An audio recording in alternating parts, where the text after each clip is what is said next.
Sekretaris Daerah Kota Palembang Ratu Dewa menghadiri acara pembinaan Ketua RT dan RW se-Sukarami di Balai Kecamatan Sukarami, Palembang, Jumat 20 Mei.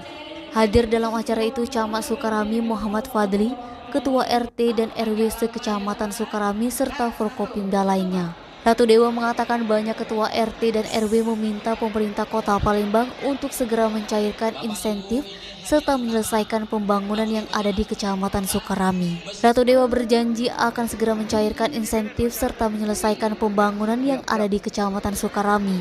Namun Ratu Dewa juga mengingatkan kepada ketua RT dan RW se-Kecamatan Sukarami tetap mematuhi protokol kesehatan untuk memutus mata rantai penyebaran COVID-19.